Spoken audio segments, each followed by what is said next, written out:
O rei Nabucodonosor fez uma imagem de ouro que tinha 60 côvados de altura e 6 de largura.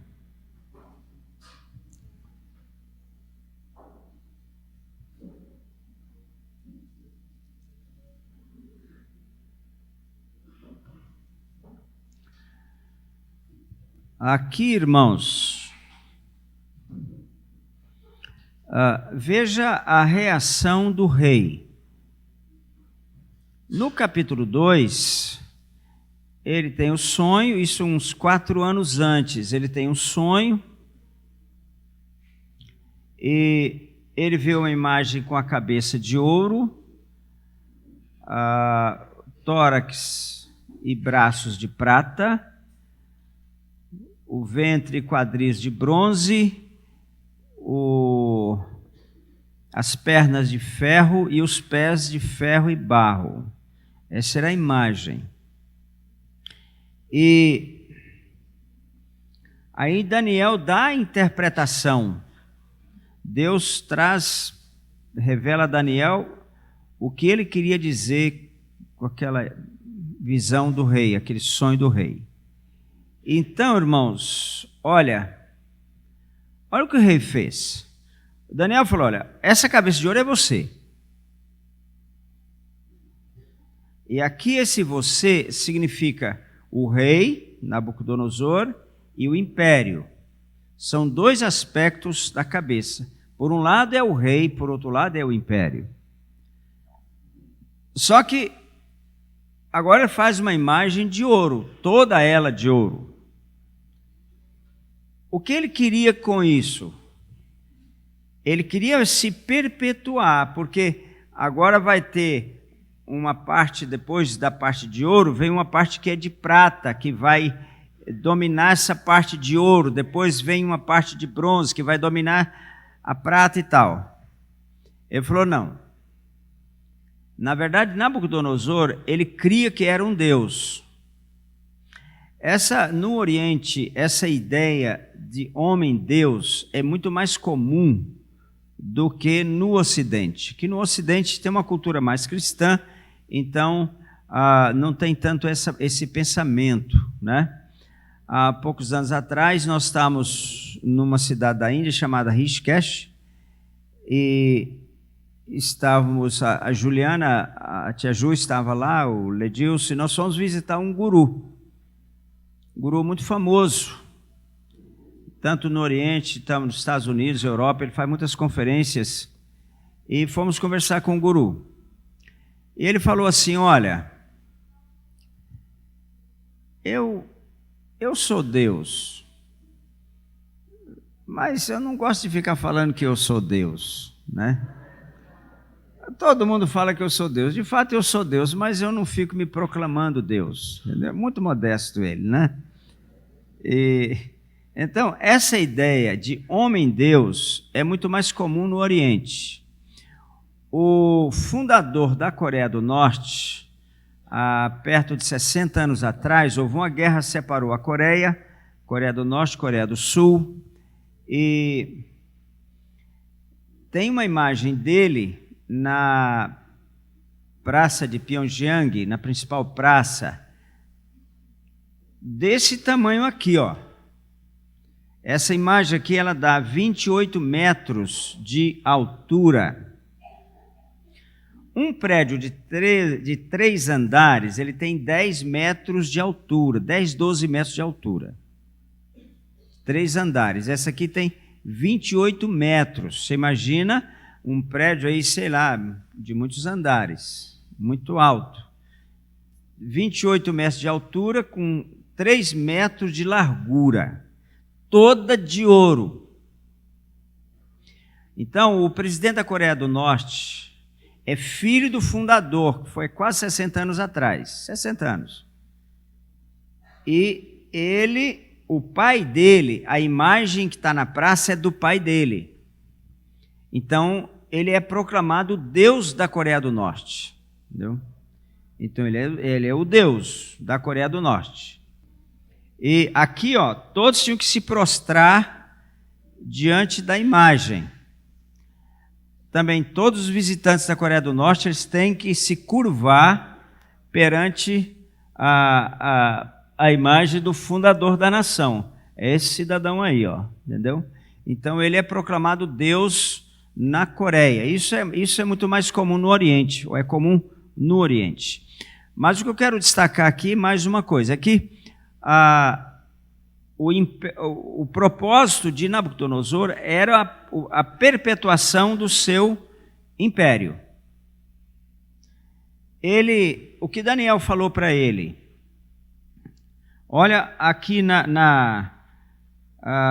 veja no 2:34, quando estava olhando, olha o que ele viu, uma pedra foi cortada sem auxílio de mãos, 2:34, feriu a estátua nos pés de ferro e de barro e os esmiuçou, então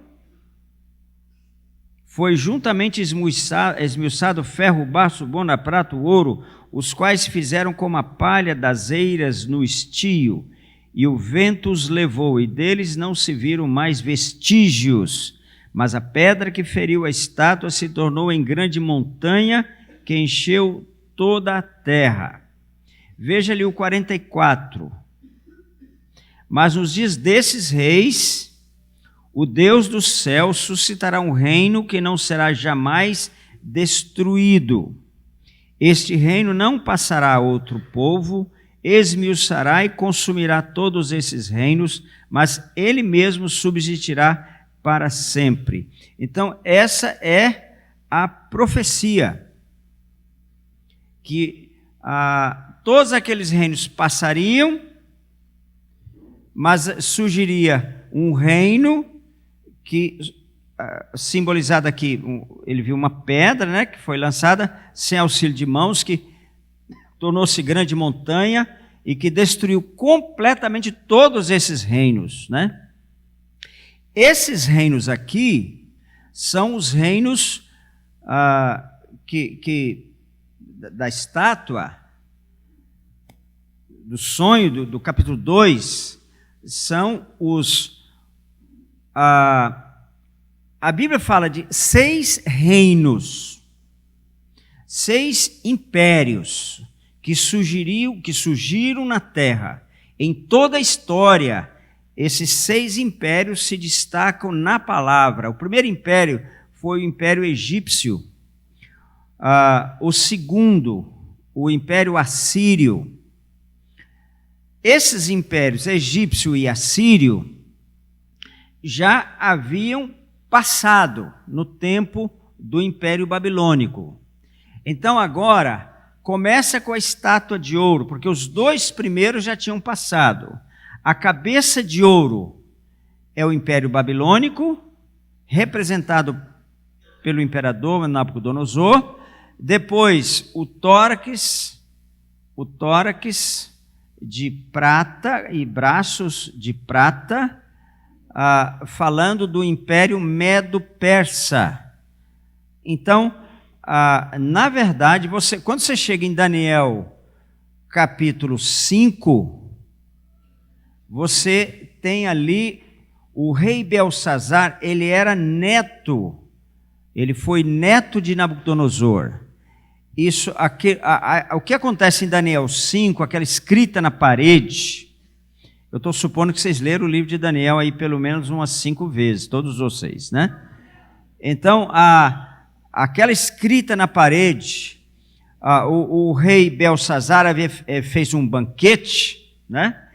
E ele resolveu usar os utensílios que o seu avô havia trazido de Jerusalém, do templo.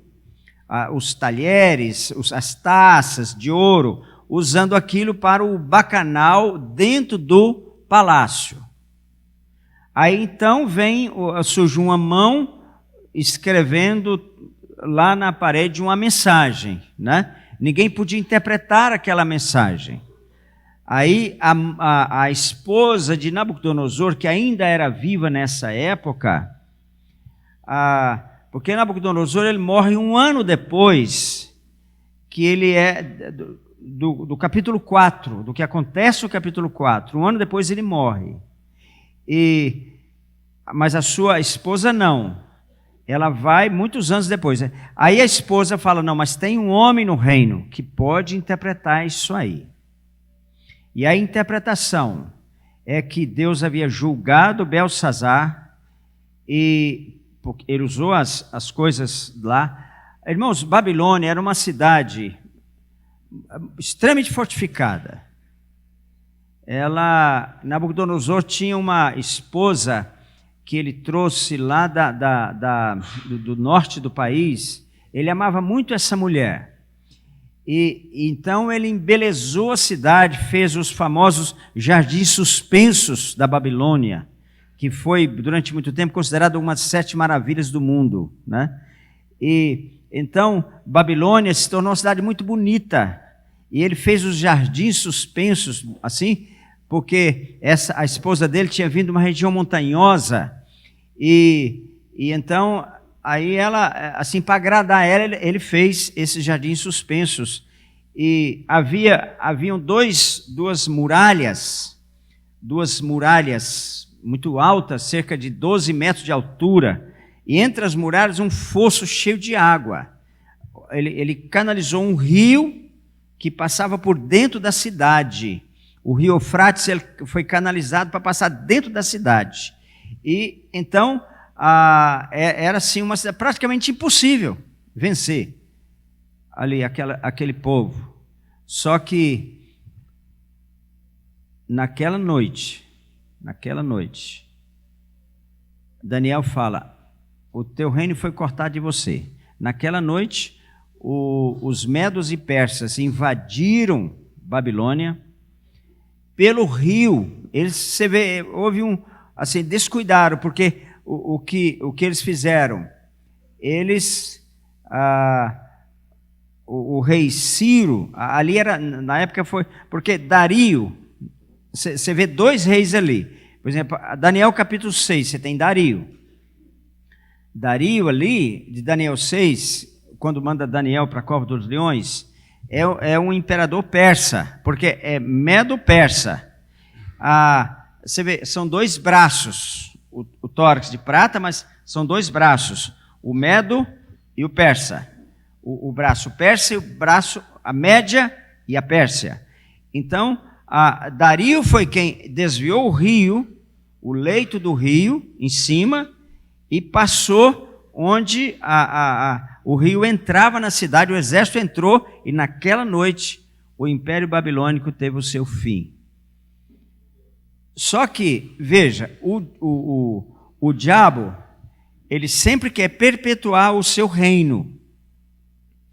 E Nabucodonosor, ao fazer a imagem de prata, de ouro, só a cabeça que era de ouro, o que ele queria? Ele queria perpetuar para sempre o seu reino, né? E então aqui, irmãos, você tem, interessante, como a natureza humana não muda. Aqui você tem o rei, aqui você tem a imagem, e aqui você tem o reino. Então aqui você tem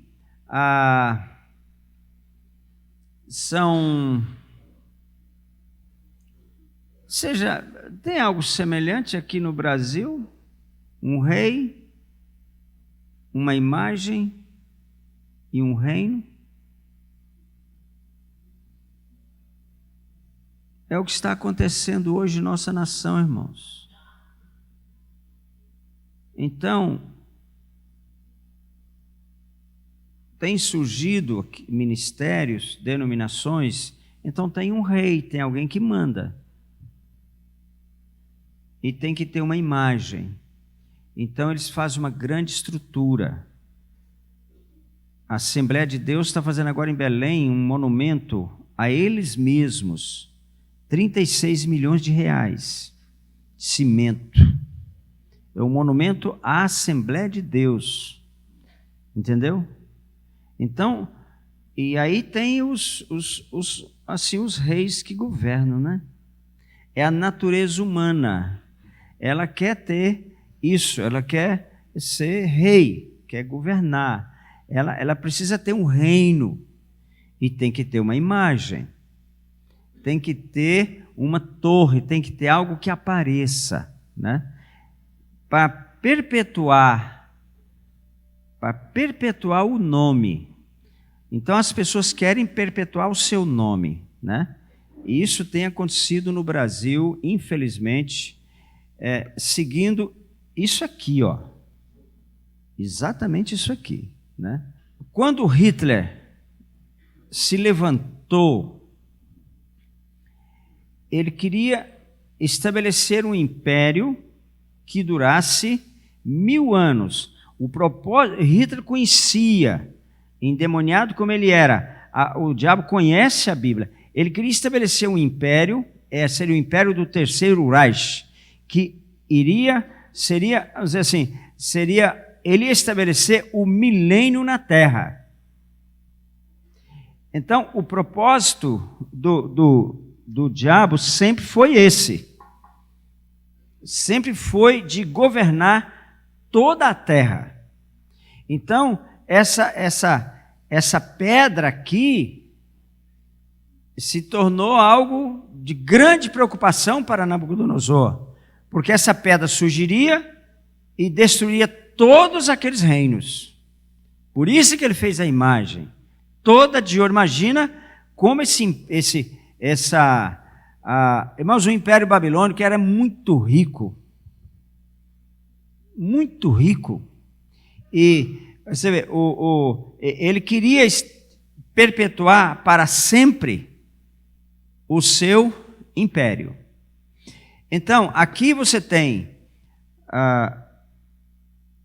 no capítulo 2, os reinos que surgiriam na terra, os impérios. Então você tem o Império Babilônico, que foi depois destruído, vencido pelo Império Medo-Persa. A Pérsia hoje é o Irã. A Média é o norte do Iraque. O povo medo hoje não está governando sobre um território, mas eles estão lá no norte do Iraque, até hoje. Eram muito mais poderosos naquele tempo. Agora, mais tarde, os medos e os persas foram derrotados pelos gregos, por Alexandre. Filipe foi o fundador do Império Grego, o pai de Alexandre. Lembra da carta aos Filipenses? Porque Paulo esteve nessa cidade, a cidade na Grécia, fundada pelo pai de Alexandre, Filipe, né? E o pai de Alexandre morreu logo. Alexandre, seu filho, assumiu o império e em poucos anos ele dominou todo o mundo civilizado conhecido. Em poucos anos. Então, o símbolo, você vai ver, nós vamos ver daqui a pouco, o símbolo do império grego é o leopardo. O leopardo é um animal que corre em grande velocidade, né? E esse é o símbolo do império grego. Alexandre, ele dominou todo mundo, só que também morreu cedo. Nós vamos ver daqui a pouquinho sobre Alexandre. Então, aí você chega no capítulo 4, ainda no capítulo 3, nós estamos assim fazendo dando uma visão geral dos primeiros capítulos, dos 6 primeiros capítulos de Daniel e do livro como um todo. Perante a imagem, ele trouxe os governadores, os magistrados, os conselheiros, entendeu? E veja no 3, versículo 4. Nisto o arauto apregoava em alta voz: ordena-se a vós outros povos, nações e homens de todas as línguas. Enquanto, irmãos, a ordem do Senhor para nós é que cada povo, tribo, língua e nação conheça Jesus. Só que o diabo, ele chega, é impressionante isso, irmãos. O diabo, onde você for na terra, o diabo já está governando sobre aquele povo. Então, olha que o intento dele, proclamando a todos os povos, todas as nações, todas as línguas, no momento em que ouvirdes o som da trombeta, do pífaro, da harpa, da cítara, do saltério, da gaita de foles, de toda sorte de música, vos prostrareis e adorareis a imagem de ouro que o rei Nabucodonosor levantou. Aqui você tem uma profecia do que vai acontecer no reinado do anticristo. O falso profeta, isso está lá em Apocalipse capítulo 13, ele vai fazer uma imagem para que o anticristo seja adorado. E aqui está falando, interessante, aqui está falando da música. A música, por exemplo, uma música com aproximadamente 25 ciclos por segundo, ela interfere nas ondas alfa do cérebro. Você viu aquelas músicas que assim, tem um carro na rua, bum, bum, bum, bum, bum, bum, o tempo todo, do mesmo jeito? Aquilo interfere há umas ondas do cérebro que comandam a vontade. Então, essas ondas alfas do cérebro, elas são dirigidas pela música. Você vê, assim, você já viu, todo mundo já viu na televisão, um concerto de rock, talvez com 20 mil jovens, eles entram num transe, eles entram num transe emocional, e eles são totalmente dominados por aquela música de rock, né? Eu fiquei sabendo, o ano passado, irmãos, ele se apresentou no Morumbi, Paul McCartney, R$150 por pessoa, e não encheu, não tinha vaga. Morumbi, não sei, deve caber lá umas, sei quantas mil pessoas lá, né? A música, o rock. Então está aqui, ó. O diabo sabe disso. O diabo sabe que a música, ela interfere nas ondas alfas do cérebro e leva a pessoa. Então, contrariamente à importância da adoração ao Senhor, a força que isso tem para vencer o diabo nas nações. A adoração. Por isso, a Bíblia nos ensina a adorar 24 horas. Em Varanasi, irmãos, o diabo, Shiva é adorado 24 horas em Varanasi. Eles fazem um plantão nos templos hindus. Lá tem 5.000 só 5.000 templos hindus. Então eles fazem um plantão de adoração a Shiva, e Shiva é adorado 24 horas o ano inteiro lá em Varanasi. Então isso é uma força. Um dia eu estava com o Steve, um obreiro nosso lá, numa praça, uma canção assim hindi, eu não conheço hindi, cantando uma canção assim estridente, esquisita. Eu falei, Steve, ele fala hindi, ele é indiano, o que eles estão cantando aí? Ele falou para mim, dê um presente para Shiva hoje. Isso repetido, 24 horas. Dê um presente para Shiva hoje. Dê um presente para Shiva hoje. A força da adoração para fortalecer o inferno. É isso aqui, ó. Tá aqui. Aí você tem quando Hitler, irmãos, ele estava preparando o povo alemão para a guerra. Wagner, não nosso, não é esse não, foi um compositor muito famoso, alemão. Wagner, ele foi assim, discipulador pelos seus escritos, pelas suas músicas, de Hitler. Ele era um antissemita. Ele é assim, antissemita radical.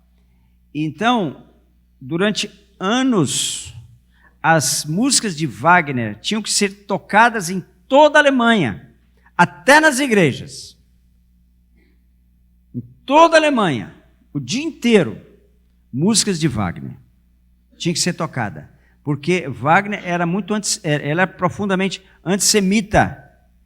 Eu estive no Tibete algumas vezes, e a última vez que eu estive lá, quando eu cheguei no aeroporto,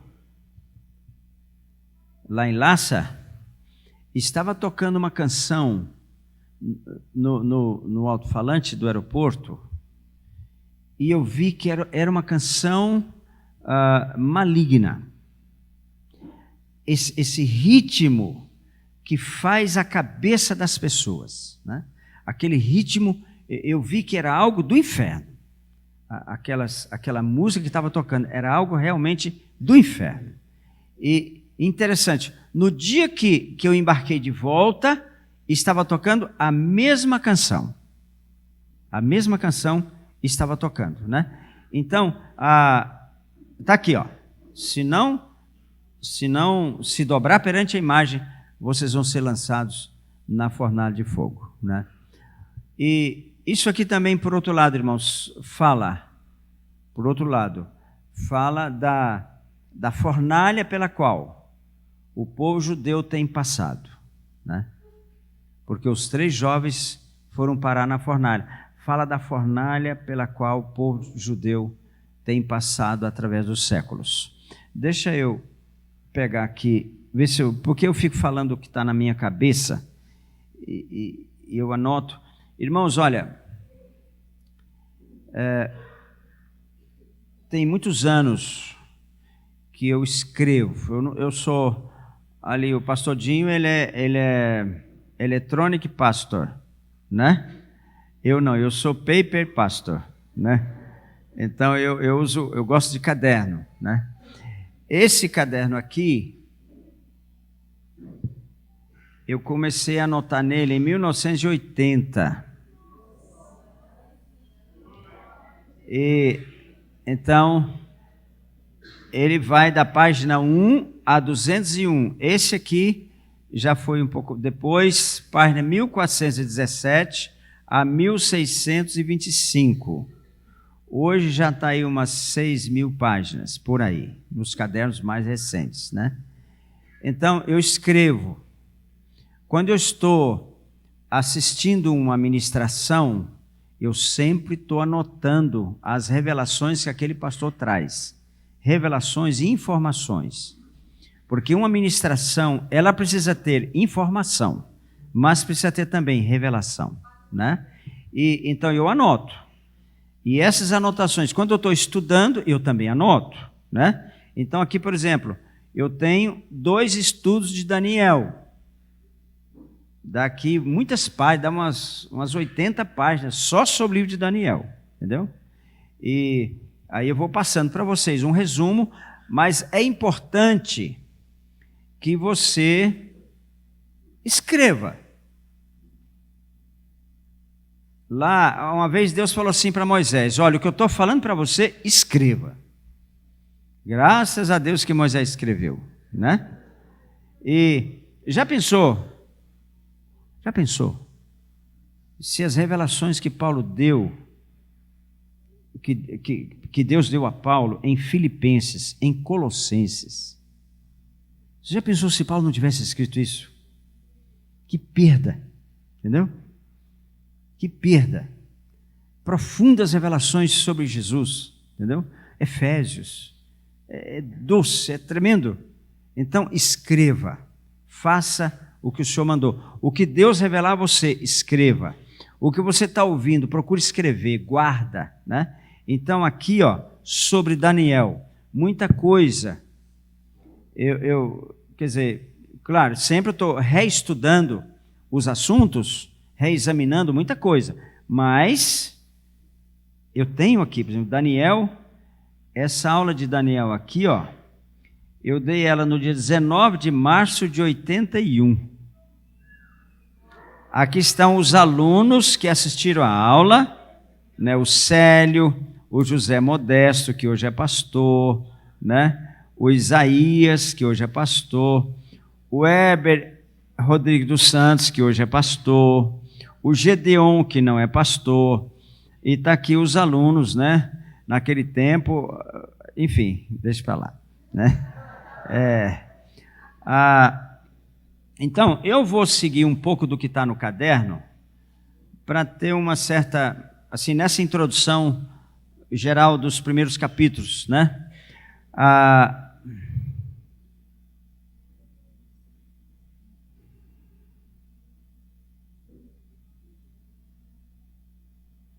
Deixa eu repetir uma coisa aqui rapidamente que eu falei para vocês, mas eu julgo necessário repetir. Com Abraão surge o povo judeu. Abraão tem Isaac, Isaac tem Jacó. Jacó, 12 filhos, gera as 12 tribos, vão para o Egito, lá ficam escravos dos egípcios. 430 anos depois, liderados por Moisés, eles voltam para Canaã. Na liderança de Josué, eles entram em Canaã, conquistam a terra, né? E aí, depois de Josué, tem um período muito difícil do povo, que é o período dos juízes. Nesse período dos juízes, por mais de 90 anos, cerca de 93 anos, o povo fica escravo das nações vizinhas. Aí, Deus, a pedido do povo, levanta um rei, Saul. Saul governa por 40 anos. Aí, depois de Saul, vem Davi, mais 40 anos. Depois de Davi, vem Salomão, mais 40 anos. Depois de Salomão, vem Roboão, o filho dele. Irmãos, interessante uma coisa. Salomão teve mais de 80 filhos, porque ele tinha muitas mulheres, né? E ele teve 88, um pouco mais de 80 filhos, mas só um homem. Interessante isso, né? Só teve Roboão de homem. E então Roboão, quando ele assumiu o reino, ele, por falta de sabedoria dele, o reino dividiu. 10 tribos foram para o norte e 10 tribos para o 2 tribos ficaram no sul, Judá e Benjamim, né? E as tribos que foram para o norte foram escravizadas pela Assíria no ano 721. As tribos que ficaram no sul, Judá e Benjamim, foram escravizadas pela Babilônia no ano 606, né? Olha aqui, ó.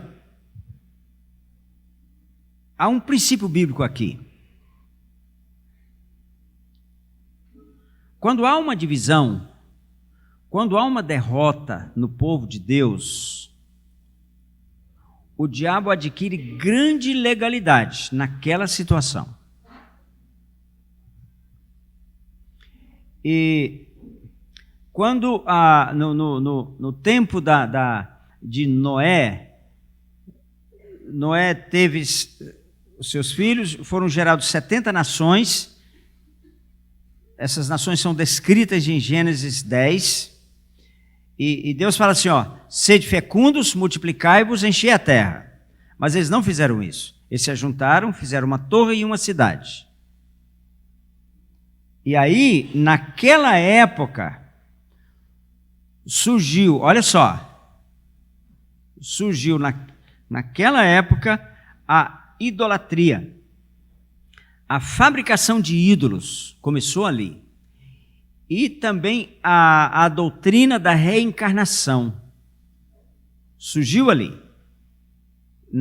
No tempo da Torre de Babel, que surgiu a doutrina da reencarnação. Porque quando Nimrod, que foi o líder que moveu tudo isso, ele morreu, a esposa dele estava grávida. E a esposa dele falou, ele reencarnou, ele está aqui no meu ventre, ele vai nascer de novo. Ele era um líder muito poderoso, muito forte. Então foi por causa disso que surgiu a reencarnação. E também, naquela época, as escavações em Babilônia descobriu uma mulher com uma criança no colo.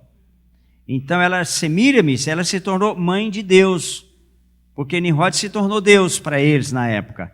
Então, Semíramis, mãe de Deus. Daí vem, aí você aqui no Brasil, você tem a Cidinha com uma criança no colo, que é mãe de Deus, né? Maria, mãe de Deus, né?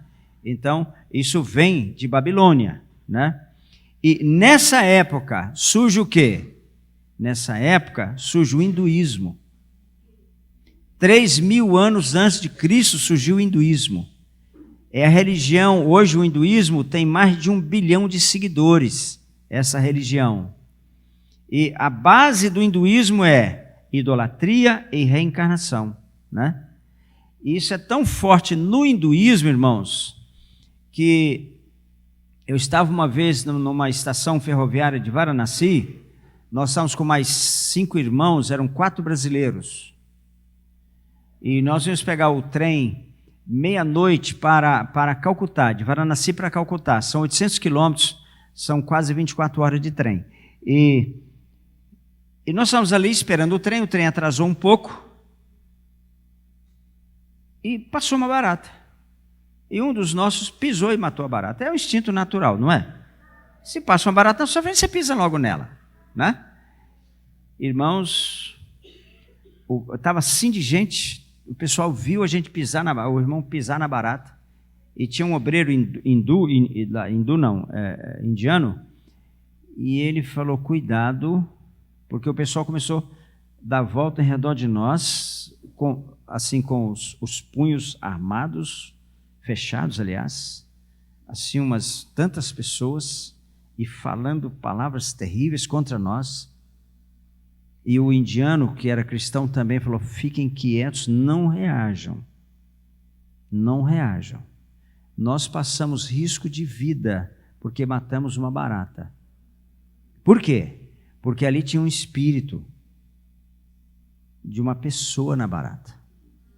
E como a barata foi morta, então aquele espírito vai ter que regredir a um animal mais inferior do que a barata, entendeu?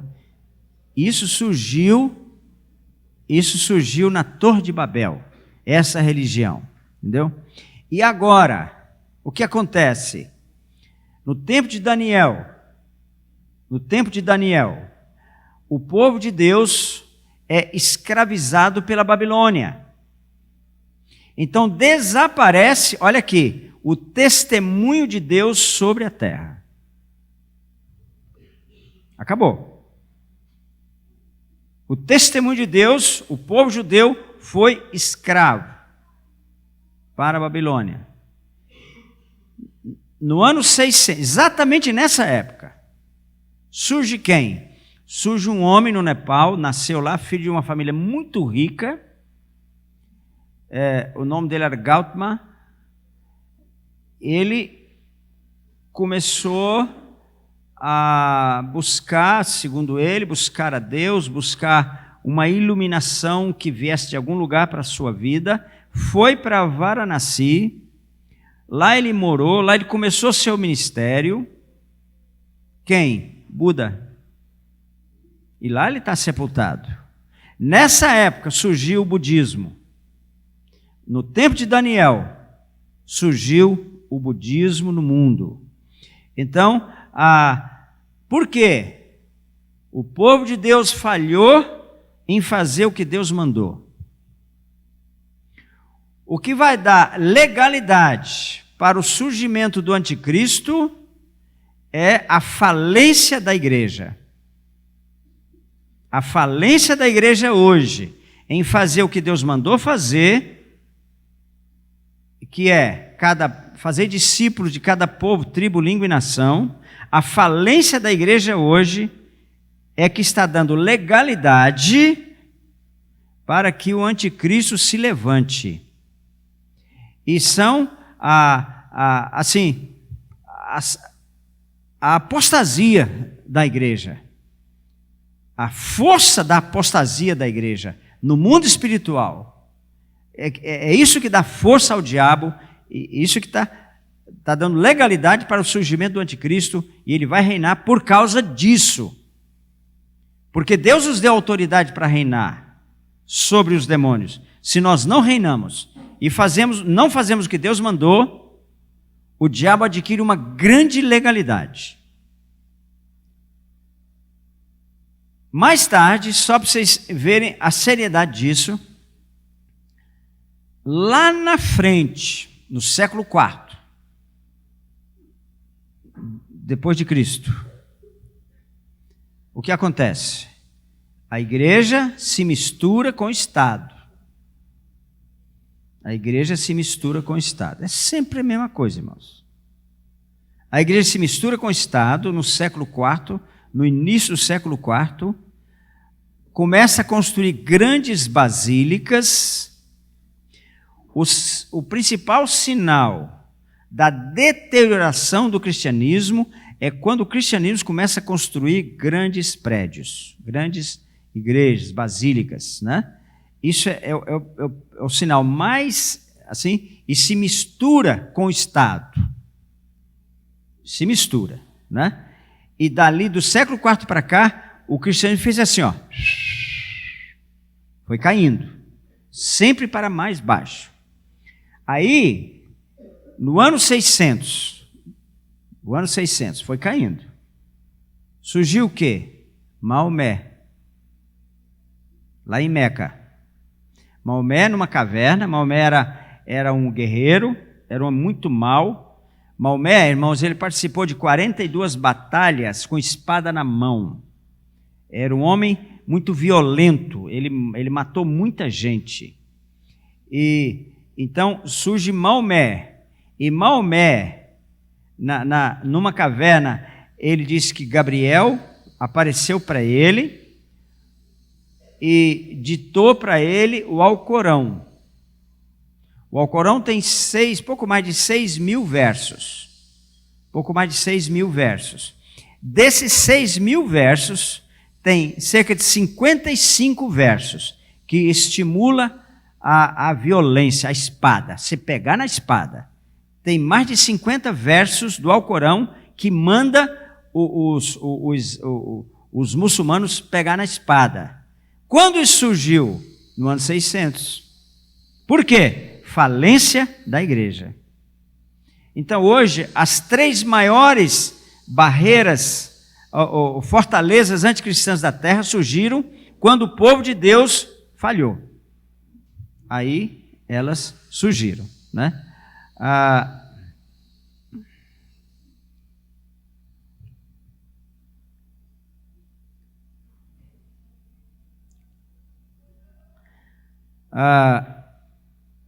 Interessante destacar isso, que de Daniel 2, verso 4, até Daniel 7, verso 28, está escrito em aramaico.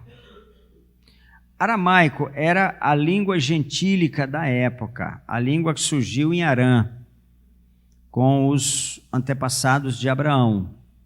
Essa língua era a língua falada, foi por muitos séculos a língua falada pela maior parte da população do mundo. E como Daniel é um livro destinado aos gentios, essa parte histórica, a parte de Daniel, mais importante, está escrita em aramaico. O restante do livro é escrito em hebraico, né?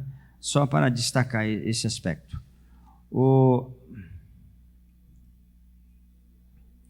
Algumas coisas aqui eu vou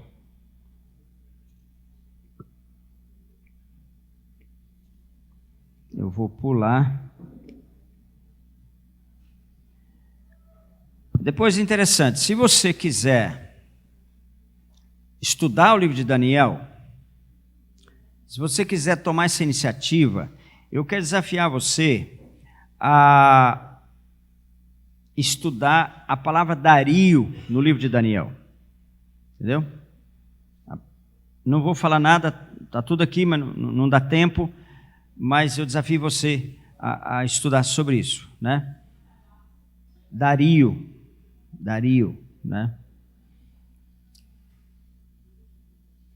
O império, isso é importante você saber. O império persa começa com Ciro, que foi um grande imperador. Ciro começou um império que durou até, na verdade, irmãos, até o Ayatollah Khomeini. Durou 2.500 anos o império que Ciro começou, entendeu? E Ciro começou o império, depois você tem Dario Medo, depois você tem Cambises, filho de Ciro, você tem Dario I, Dario II, depois você tem Xerxes e finalmente Artaxerxes. Artaxerxes é o imperador do tempo de Esté.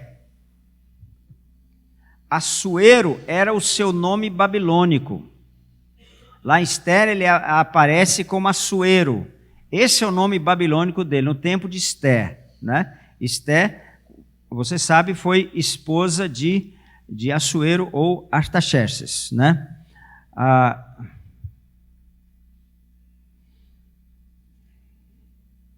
O Império Grego, você já viu, ele surge porque o Império Grego ele vence o Império Babilônico. O Império de Nabucodonosor dura um pouco mais de 60 anos. Depois vem o Império Medo-Persa, que começa com Ciro, que eu já falei, né? Esse império, essa dinastia, ela dura um pouco mais de 200 anos. Só que a Pérsia continua por toda a história, né? Até Reza Pahlavi. Reza Pahlavi foi derrotado no tempo do Ayatollah Khomeini. Ele caiu no tempo de Ayatollah Khomeini, onde hoje o Irã é uma república islâmica, né? Então é governada, na verdade, pelos ayatollahs, né? E mais tarde, então, Alexandre vence o Império Medo-Persa.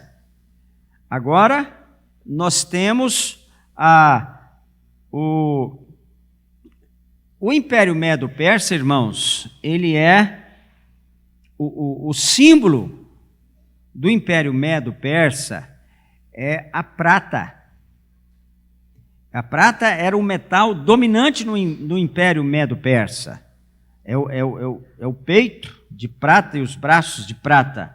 Já agora, no tempo de Alexandre, o que domina, o que prevalece, não é a prata, é o bronze.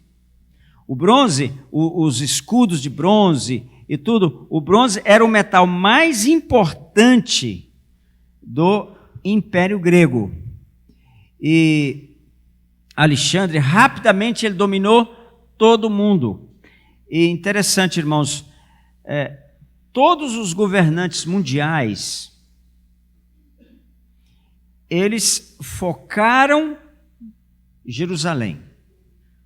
Como eu disse ontem, há dois polos no mundo, Babilônia e Jerusalém, né? Esses dois polos são espirituais também. Cuidado. O quanto você é influenciado por Babilônia, o quanto você é influenciado por Jerusalém, é o bem e o mal, as trevas e a luz. O problema nosso, irmãos, não é assim também. Você quer, às vezes, né? Você quer servir a Deus e tal, mas não tem nada não, né? Tem nada não comer um pratinho de lentilha, tem nada não, né? Comer um pratinho de lentilha, uma sopinha tão gostosa, né? Então não tem nada não. Aí você vem aqui e tal, mas o programa do Gugu tá uma bênção, né? Não tem nada não, né? Tem nada não, né? Viu? Irmãos, tem nada não?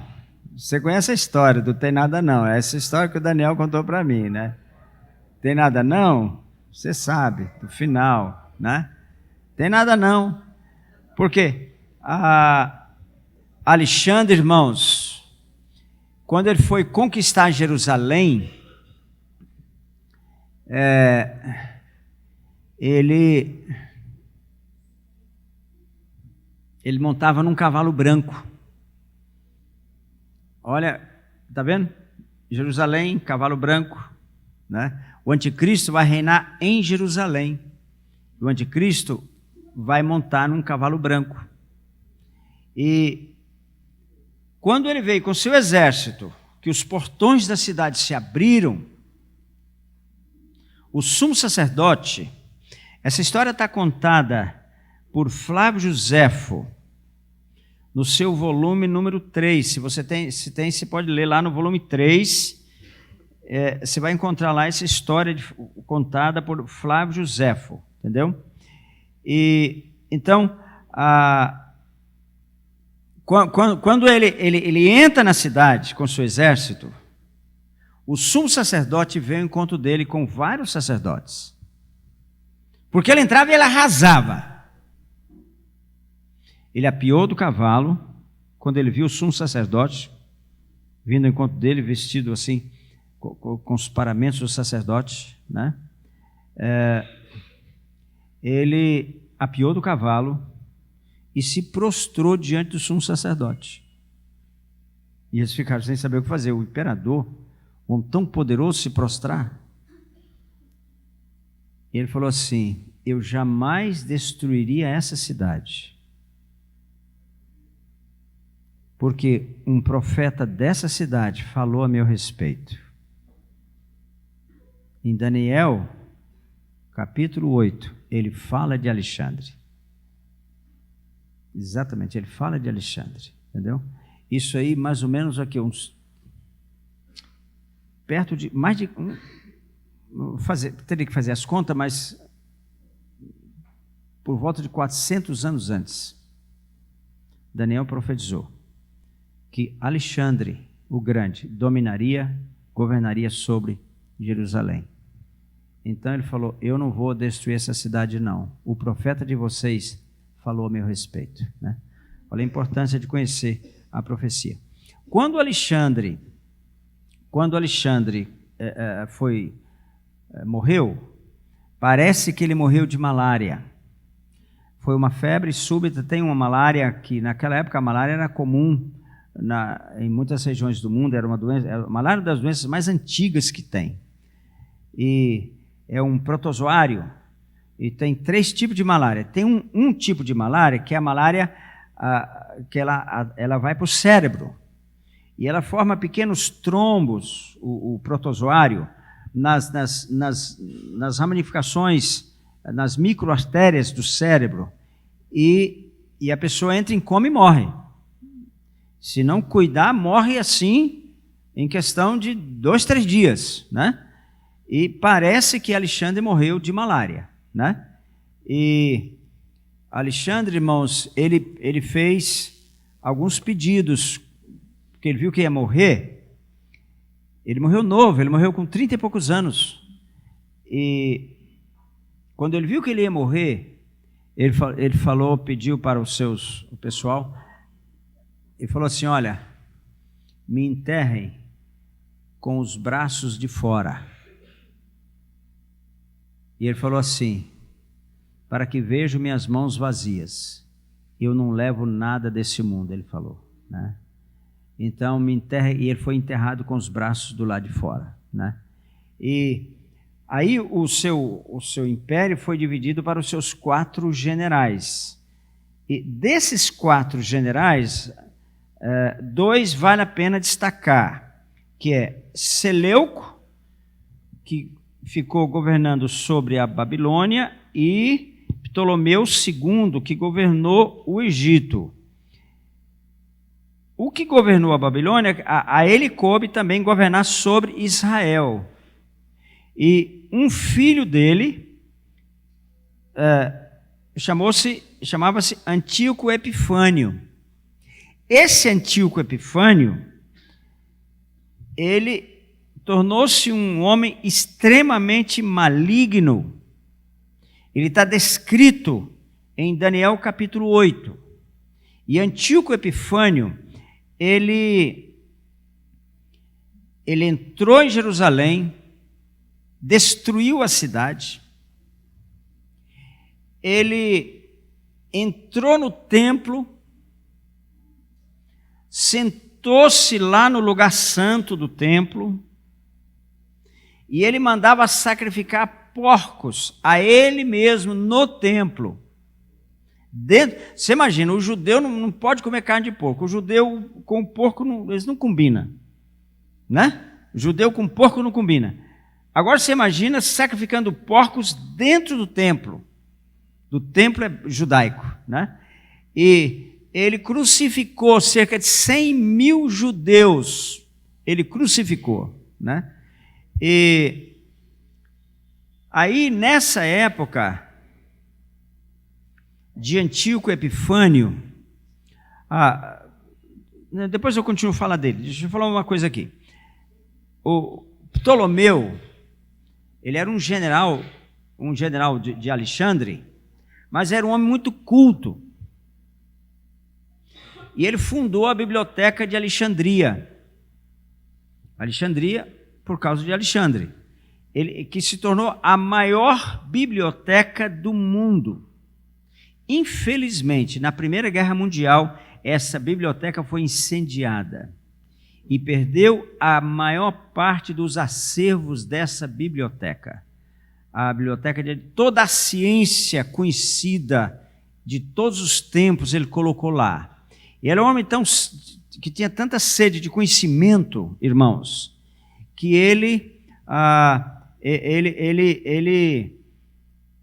mandou trazer 72 sábios judeus, conhecedores profundos do hebraico, para traduzir o Velho Testamento para a língua grega. Nós temos essa tradução até hoje. Isso foi feito no ano 200 e pouco antes de Cristo. Então, esses 72 sábios, em apenas 60 dias, eles traduziram todo o Velho Testamento para a língua grega. E hoje você tem a Septuaginta, até hoje, que é uma das melhores traduções que existe do Velho Testamento para o grego. Né? Então, a Septuaginta, você deve adquirir a Septuaginta e está consultando essa versão. Se você não lê grego, tem a Septuaginta traduzida para o português, para o inglês. Para o português, não sei se tem, acho que tem, né? Tem, você sabe, Jim, se tem? Eu não sei, mas para o inglês tem, né? E então você pode consultar a Septuaginta no inglês, não sei, ou em outras línguas, não sei se tem para o português. Mas enfim, esse homem era muito, assim, ele era muito culto e ele gostava da cultura, né? E foi nessa época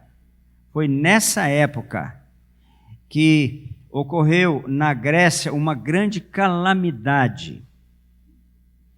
E milhares e milhares e milhares de pessoas estavam morrendo com uma peste.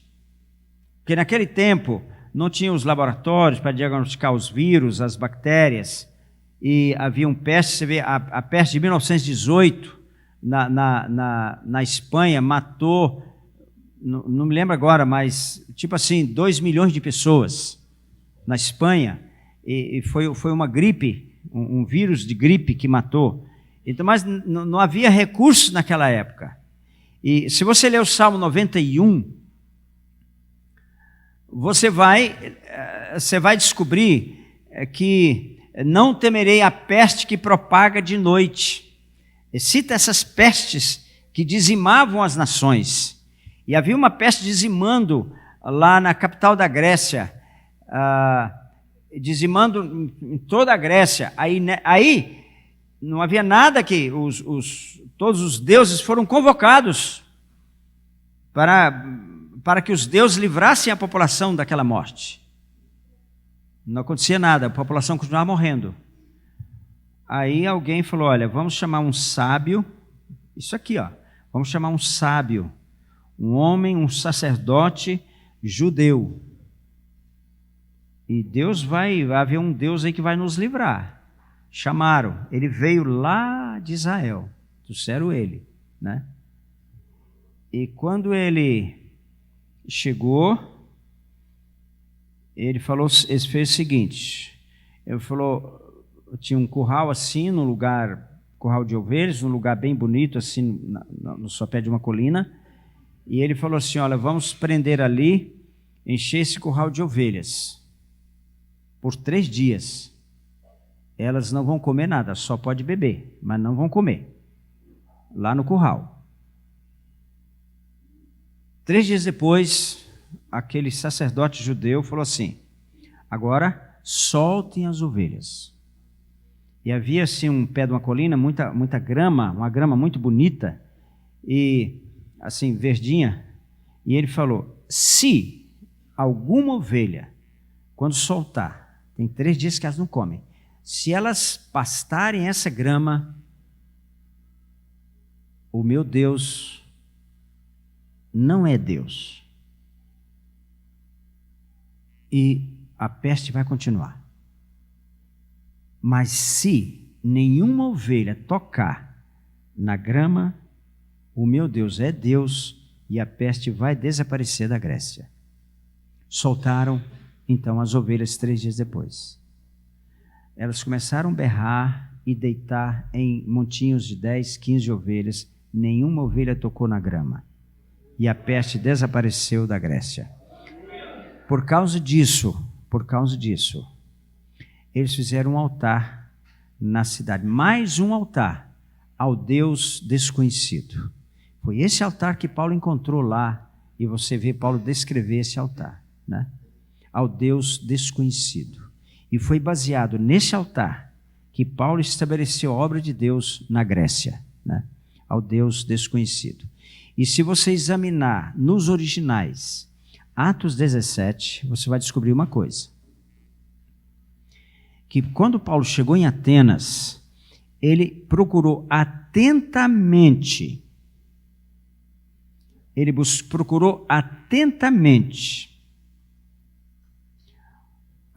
por algo na cidade que falasse, isso é um princípio, né? Isso aconteceu agora, nessa época aqui, ó, que eu estou falando. Ele encontrou o altar, ele procurou alguma coisa na qual ele pudesse se basear para pregar o evangelho àquele povo. Ele encontrou o altar ao Deus desconhecido, que foi construído nessa época aqui, ó. Quando você for a uma nação pregar o evangelho a um povo não conhecido, que não conhece Jesus, você deve procurar naquela nação algo que fale aquele povo, porque Deus já esteve lá. Quando você chegar lá, Deus já esteve lá. É um sinal, há uma marca lá. Em Atos 14, Paulo fala assim, ele não se deixou ficar sem testemunho. Há um testemunho de Deus em cada nação da terra, entendeu? Bom, o Império Grego foi dominado pelo Império Romano. E em Daniel capítulo 11, irmãos, as profecias mais espantosas da Bíblia, de cumprimento mais detalhado que tem em toda a Bíblia, é Daniel capítulo 11. Daniel capítulo 11, ele descreve o período interbíblico entre o Velho Testamento e o Novo Testamento. Toda a história do mundial está descrita, desse período está descrita em Daniel capítulo 11, né? Você já ouviu falar em Cleópatra, uma rainha do Egito? Cleópatra era filha de Antíoco Epifânio. Ele casou a sua filha com o rei do Egito, que na época era um rei infante. Ela tinha 12 anos, ele tinha 7 anos.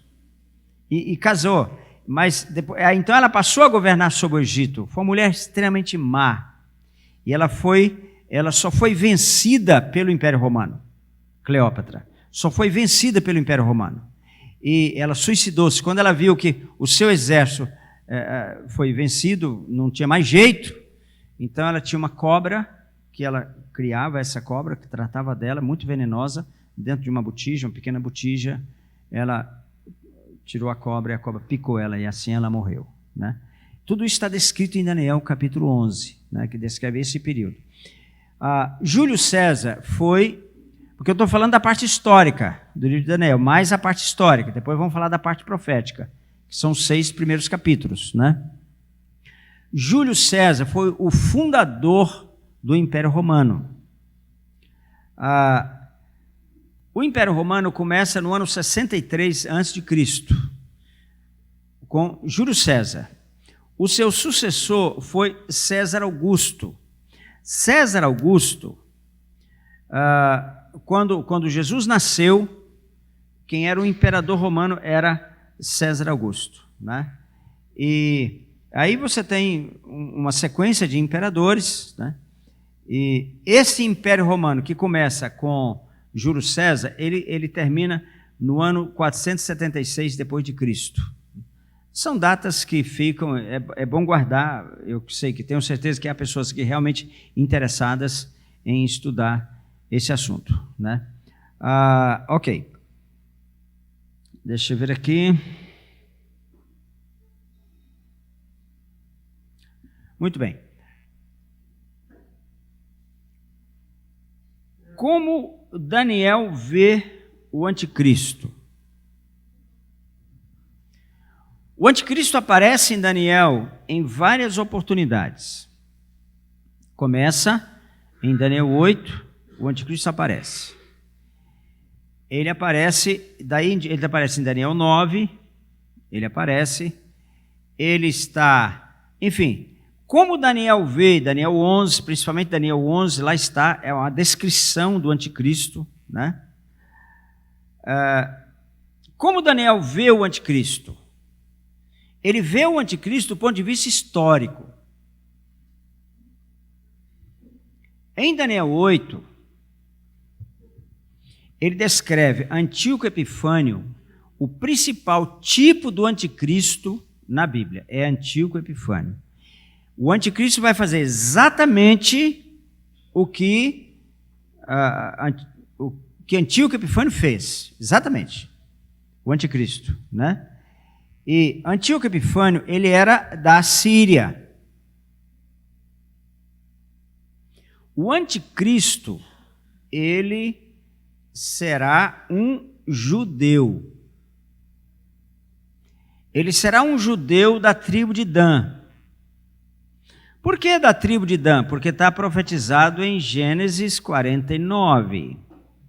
Dan, o seu pai Jacó o vê como uma serpente à beira do caminho. Ele fica apavorado quando ele vai lá em Daniel, lá em Gênesis capítulo, onde é que vamos ver aqui o versículo? Vamos ler o que Jacó fala. Vê a preocupação de Jacó aqui. Onde ele fala de Dan como serpente. Me ajudem a achar aí. 17.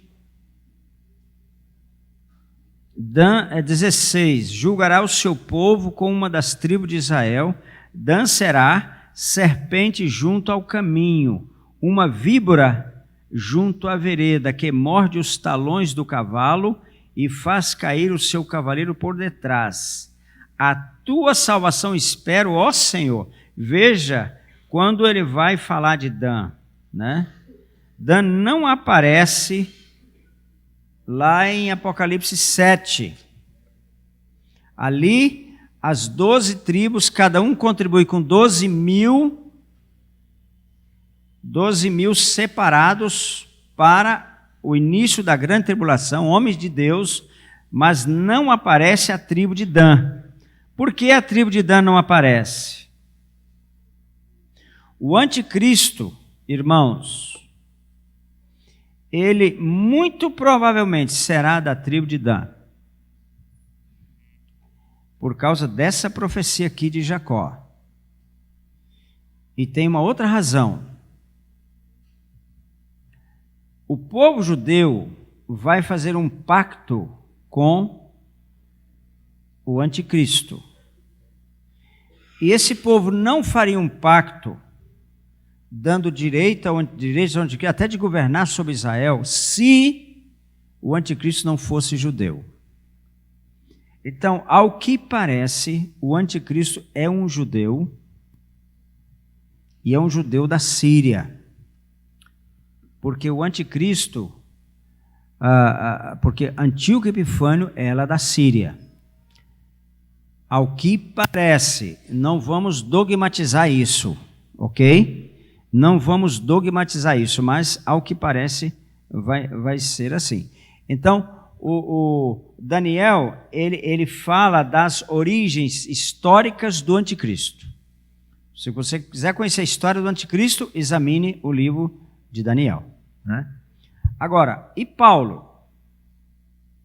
Como Paulo vê o anticristo, né? Abra comigo para Colossenses. Olha como Paulo vê o anticristo. Colossenses não, 2 Tessalonicenses. Filipenses, Colossenses, 2 Tessalonicenses capítulo 2,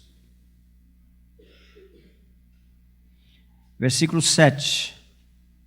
Com efeito, o mistério da iniquidade já opera. Não, aqui, um pouquinho antes. Versículo 4. 3, versículo 3. Ninguém de nenhum modo vos engane, porque isto não acontecerá, está falando do arrebatamento, sem que primeiro venha a apostasia e seja revelado o homem da iniquidade, o filho da perdição, o qual se opõe e se levanta contra tudo que se chama Deus ou é objeto de culto. Foi isso que Antíoco Epifânio fez, a ponto de assentar-se no santuário de Deus, ostentando-se como se fosse o próprio Deus, né? Com efeito, verso 7, o mistério da iniquidade já opera e aguarda somente que seja afastado aquele que agora o detém.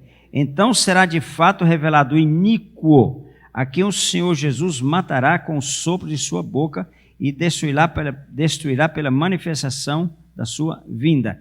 Então, a natureza desse homem é descrita, o seu aspecto espiritual é descrito por Paulo. Agora, o seu aspecto político, ele como rei, Daniel fala, mas principalmente João fala em Apocalipse. Então ele é analisado em Apocalipse no seu aspecto mais político, em Paulo o seu caráter é analisado mais por Paulo, também por Daniel, todos falam sobre isso, mas é o destaque, e Daniel fala do seu aspecto histórico, né, do anticristo.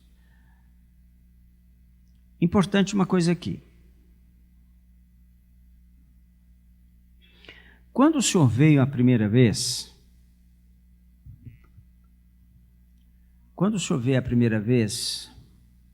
ele veio debaixo do Império Romano. Quem governava era o Império Romano. E por que ele andava descalço? Andou descalço durante o seu ministério. Ele andou descalço porque o escravo no Império Romano tinha que andar descalço. Foi por isso que ele andou descalço, né? Para dizer para o mundo, para nós hoje, que ele estava debaixo de autoridade. Ele esteve debaixo de autoridade da pior, o império mais violento de todos os tempos. Para você ter uma ideia da natureza desse império, de Jerusalém até a Judéia, até a Galiléia, aliás, tinha cerca de 20 postos de pedágio para cobrar impostos de quem passava, ou a pé, ou de camelo, ou a cavalo. Cerca de 20 pontos de cobrança de pedágio. E Jesus fazia aquilo ali todo ano, algumas vezes. Cada vez que ele passava ali, ele pagava o imposto. Ali é perto, mas dá uns 300 quilômetros, talvez nem isso. Entendeu? Cada vez que ele passava ali, ele pagava o pedágio. Ele se submeteu ao imperador totalmente, entendeu? Totalmente. E interessante uma coisa, irmãos, uma vez cobraram o imposto dele, lembra que ele não tinha dinheiro para pagar? Lembra disso? Que ele não tinha dinheiro para pagar o imposto. Aí eu fui ver quanto era. Era para ele e para Pedro, né? Só estavam os dois dessa vez. Irmãos, aquilo lhe dava R$50. R$50. Ele não tinha R$50 no bolso, entendeu? E a gente vê alguns pregadores aí dizer que Jesus veio como uma pessoa muito rica, né? Irmãos, você vê o que é a interpretação alegórica da Bíblia, né? O que é a interpretação alegórica? Eu vi um pregador um dia lendo, quando ele fala assim, o Filho do Homem não tinha onde reclinar a cabeça, ou não tem onde reclinar a cabeça, né? As aves do céu e tal, ele fala.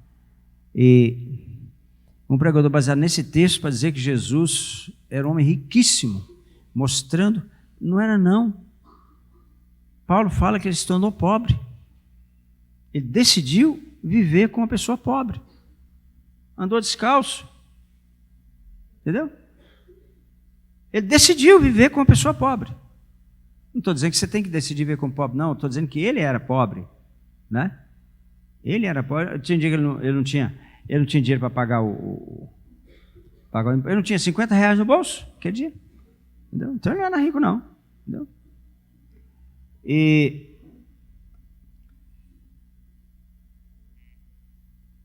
interessante, irmãos. Sabe o meu sonho? Tem alguns sonhos. Às vezes eu escrevo lá como assinatura do meu e-mail, eu falo assim, eu escrevo assim, eu tenho um sonho. Na verdade eu tenho alguns, mas eu tenho um principal, eu ponho lá, né? Mas um dos sonhos que eu tenho é assim, ó.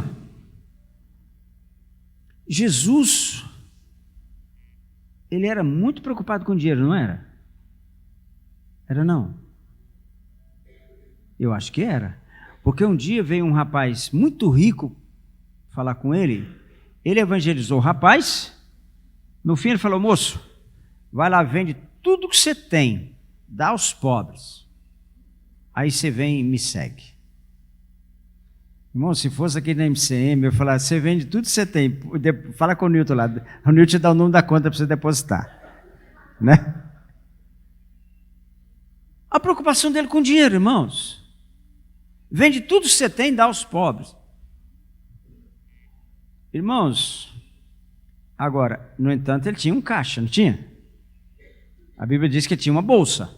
Então ele tinha uma contabilidade, o caixa ele tinha, né? Mas ele estava tão preocupado com o tesoureiro dele, não estava? Ele preocupou demais com o dinheiro, irmãos. Irmãos, os valores precisam ser mudados. Os valores precisam ser mudados. A imagem que Nabucodonosor fez era de ouro, 28 metros de altura, 3 de largura, olha o quanto de ouro. Todas as nações tinham que se prostrar ali, perante aquele ouro. Hoje, irmãos, está acontecendo a mesma coisa. O ouro, todo mundo tem que se dobrar perante o ouro, perante o dinheiro. O dinheiro se tornou o rei, todo mundo se dobra. Hoje o dinheiro é mais importante para fazer missões do que o próprio missionário. Hoje as igrejas estão seguindo Mamon, se prostrando perante o dinheiro, perante os bens, perante o conforto, se dobrando perante... É a mesma coisa, irmãos. E Jesus, qual era a preocupação dele? Por dinheiro. Irmãos, ele não estava nem aí. Vai, vende tudo que você tem, dá para os pobres. Aí você vem me seguir. Valores precisam ser mudados, irmãos.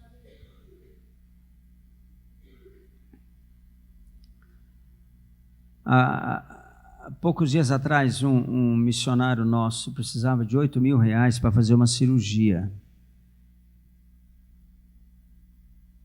E um homem que está dando a vida nas nações,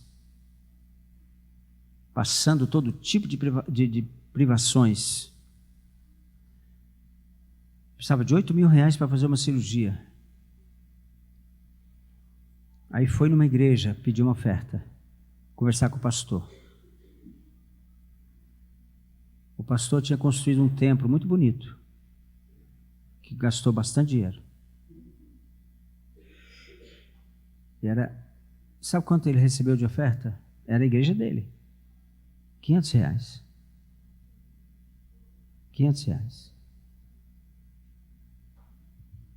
Os valores precisam ser mudados.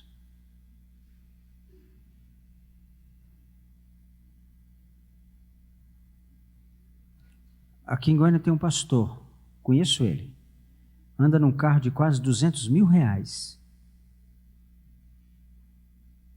Há uns meses atrás, nós socorremos um obreiro dele aqui, que não tinha um grão de arroz em casa para comer. Então eu ando num carro de 200 mil, mas o meu obreiro está passando fome. Os valores precisam ser mudados. Entendeu? Mas vamos continuar.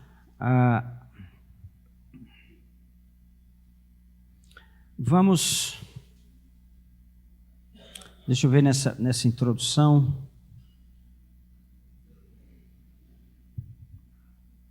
Deixa eu fazer mais algumas informações assim, importantes para vocês, antes de nós entrarmos na parte profética do livro de Daniel. A palavra Daniel significa Deus é meu juiz. E o livro de Daniel mostra exatamente isso, Deus como juiz dos homens, né? Daniel era, como eu já disse, de linhagem real, né? Ele era contemporâneo de Ezequiel, também já falei, né? O livro de Daniel, ele é sinótico do livro de Apocalipse. Você não tem como entender Apocalipse sem entender Daniel, e vice-versa, entendeu? São livros sinóticos, né? Gênesis 3,15. Essa é para ser mais importante da Bíblia. A segunda, Daniel 9, 24 a 27. E a terceira é Mateus capítulo 24. Capítulo todo. Essas são as 3 profecias mais importantes de toda a Bíblia. Entendeu?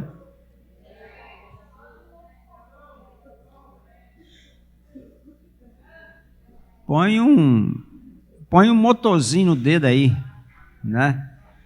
Gênesis 3,15. Daniel 9, 24 a 27. E Mateus capítulo 24, isso. São as 3 mais importantes. Então você precisa entender Daniel. Senão você não vai entender a história bíblica, você não vai entender. Entendeu? Você não vai. Né?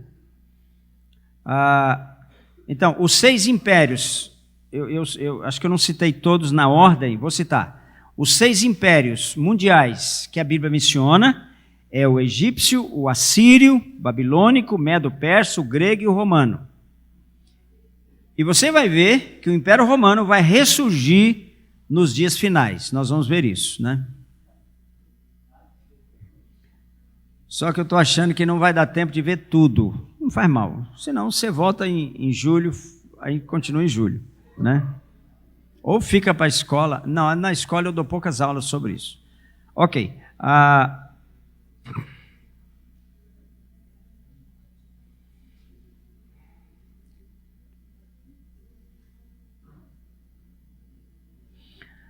Deixa eu tocar num ponto aqui que é importante. Irmãos, Daniel, a Bíblia fala de... Anota lá para mim, Alex, 3 dispersões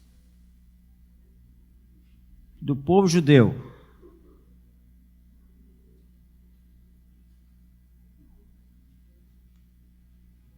Primeira dispersão, No tempo de Jacó, ele vai com toda a sua família para o Egito. E lá ficam 430 anos. Primeira dispersão. A segunda dispersão, 721 antes de Cristo, 10 tribos são levadas cativas para a Síria. E no ano 606, as outras 2 são levadas cativas para a Babilônia. Segunda dispersão, o cativeiro assírio e o cativeiro babilônico. Terceira dispersão. Terceira dispersão. Lucas 21, 24. Cairão ao fio da espada, serão levadas cativos para todas as nações, e até que os tempos dos gentios se completem, Jerusalém será pisada por eles. Lucas 21, 24. Terceira dispersão. Se tem 3 dispersões, teremos 3 restaurações.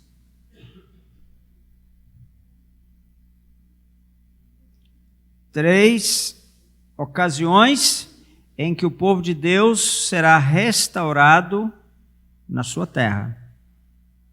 A primeira restauração ocorreu com Moisés e Josué. Primeira restauração, Moisés e Josué, levando o povo de volta para Canaã.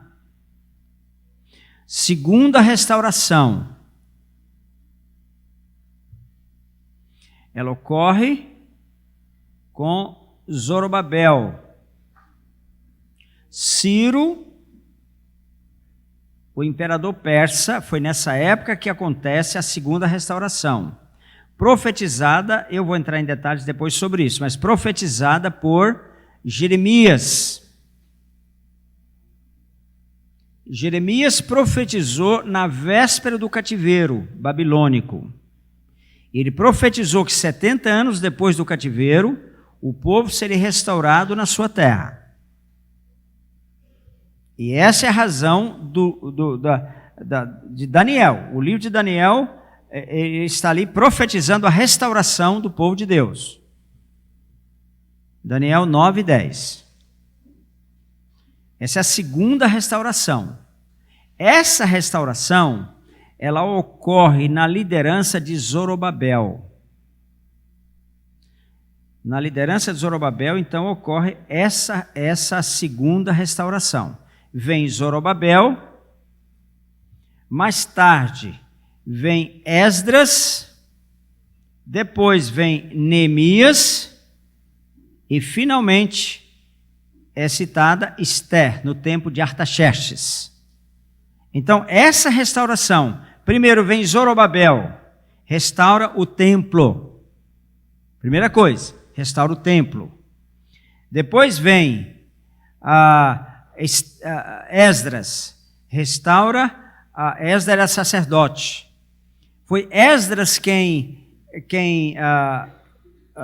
compilou o Velho Testamento. O cânon do Velho Testamento foi formado por Esdras, um homem muito culto. E depois vem Neemias, político. Com Neemias se estabelece, se restaura a cidade de Jerusalém. Primeiro os muros, depois a cidade de Jerusalém, né? Então, com Neemias, no livro de Neemias, irmãos, termina a história do Velho Testamento. A história do Velho Testamento termina, então, com Neemias. Onde essa história continua? Essa história continua nos Evangelhos. Depois, ela está descrita. Aí depois você tem o período interbíblico, que é descrito em Daniel 11. Depois você tem os Evangelhos. Depois dos Evangelhos, você tem o livro de Atos. E depois de Atos, Apocalipse. Então, assim você tem toda a história bíblica, desde Abraão, ou de Abraão, até o final dos tempos, descrito em Apocalipse, né? A história. Então, a segunda restauração ocorre com Zorobabel. Com Zorobabel que volta 70 anos depois do cativeiro, né?